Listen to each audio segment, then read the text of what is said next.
large part because it believes that a bomb assures its survival as an Islamic republic. It believes it gives it prestige, freedom of maneuver in the region, power vis-a-vis the West, and so forth and so on. So the question for Western policymakers, for the Obama administration, becomes, how do you persuade the Iranian leaders that their regime's safety is better assured without nuclear weapons than with them?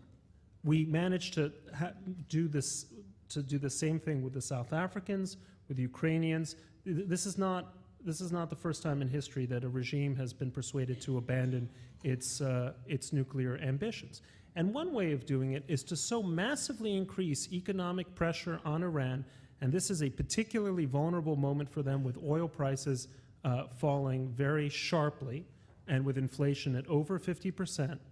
How do you so increase economic pressure on the regime that they feel more threatened from within by the possibility of a revolution? And remember, this is a regime that was swept in by a revolution. These are people who are aware how quickly these events can unfold, and they could be swept out by a revolution. How do you so exert economic pressure that they say to themselves, it's not worth it?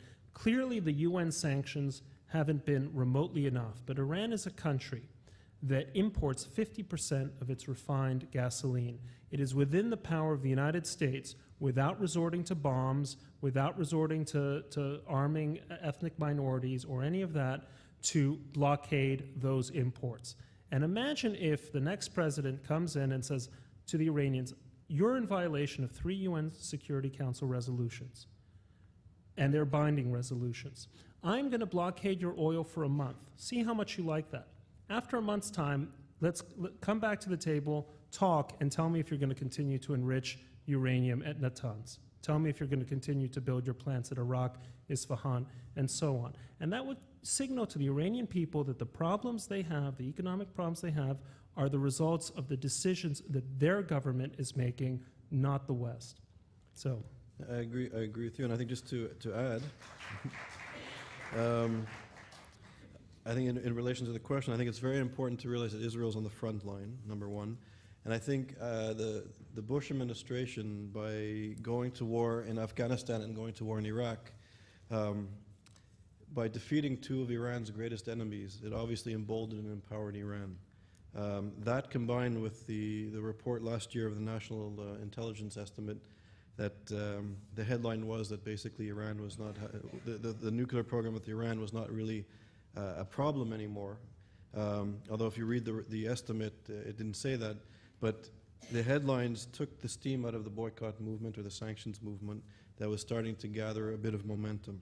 So I think we're at a moment now with the new administration coming in where the possibility of serious sanctions or a naval blockade, and I agree that this is the Achilles heel of the Iranian economy, that a naval blockade, not even a violent military strike, could really bring the economy of Iran to its knees. But the question is there the political will in Europe and in North America to do so? And I'm not sure. And I hope that it will come to that. But I think that I would argue here that given the history of the American involvement in the Middle East, and not obviously not by design, but by result, the emboldening and the empowerment of Iran, I think, is a direct relation to the fact that the United States and the coalition countries defeated Iraq and defeated Afghanistan. So I would even argue that there's a moral and ethical reason, not only a military and a human rights agenda that ought to be carried out, but there's a moral and ethical argument to be made that the United States of America and the other countries owe Israel and other countries in the region, the Sunni countries, the Gulf states, Saudi Arabia, are also getting very nervous with the rise of Iran. That there needs to be a concerted effort by the United States and other countries really to stop this, because part of this is the American government's doing. We have probably exceeded our time, but I'll ask one last question. There are I should add, there are a lot of very good questions. So Austin, Minneapolis, Baltimore, apologies for not getting to all of you. This one also is from the audience, and it says, do you think that the notion of a Palestinian nation makes sense? And I guess as an academic, I'm not sure if the person intended to say nation or state, but I'll let you answer it any which way you want. Does it make sense? Does a Palestinian state make sense? Nation or state. Nation makes it- state. I think I would argue that under the right circumstances and situation, that two-state solution is the only way that Palestinians and Israelis can move forward. I believe in a two-state solution. I am worried that I think Hamas is gaining strength. They took over Gaza, and by some estimates, they're on the verge or can take over the West Bank and remove Fatah and Abu Mazen's Fatah party. So I would not like to see an Islamicist Palestinian entity emerge, as it did in Gaza. I'd be opposed to that, and I think that should be stopped by all means. But if a secular democratic state was created in Palestine, I think that would be, or the West Bank and Gaza, I think that would be a good thing for everybody involved. Ladies and gentlemen, Dr. Charles Small, thank you very much. We wish we could have answered more questions, and it's been a pleasure to be here. Thank you very much.